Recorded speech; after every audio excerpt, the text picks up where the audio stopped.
आज से 2 हफ्ते के बाद देश का अगला बजट आने वाला है। इस लोकसभा के सत्र में आम आदमी पार्टी के सांसद मिडिल क्लास के मुद्दे संसद में उठाएंगे। मिडिल क्लास की आवाज की गूंज अब संसद में सुनी जाएगी। हम ये मांग करते हैं कि देश का अगला बजट मिडिल क्लास को समर्पित हो। अरविंद केजरीवाल की बात वो खुद नहीं मानते। उनके अपने आप को वो बोलते हैं मैं तो परपेचुअल क्या बोलते हैं अनार्किस्ट हूं। हम उस बात को मानेंगे क्या?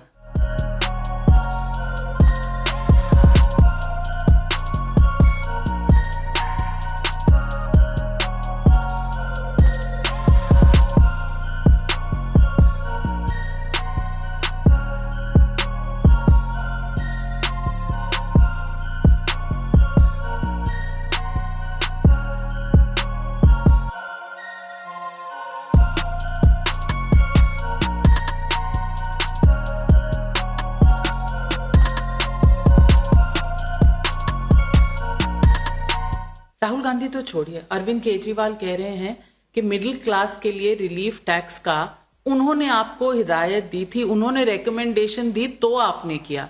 आप दिल्ली चुनाव से प्रभावित थी या अरविंद केजरीवाल की बात सुन के ये जो टैक्स रिबेट आपने दिया है आज देश की जनता को बता ही दीजिए।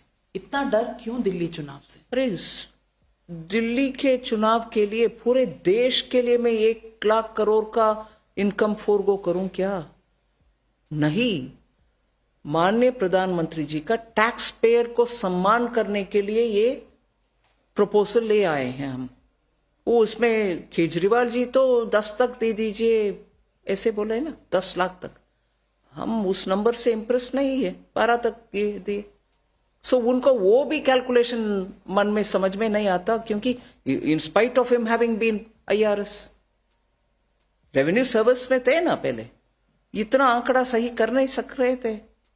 लेकिन आज दिल्ली में जितने भी एडवर्टाइजमेंट छपे हैं चुनाव के लिए, उसमें बीजेपी ने ये लाइन तो यूज की है कि दिल्ली की जनता के लिए टैक्स रिबेट।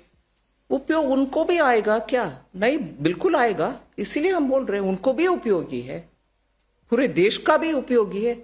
हम tax payer only from Delhi बोला है क्या? नहीं। मगर tax payer of Delhi excluded किए क्या? वो भी नहीं।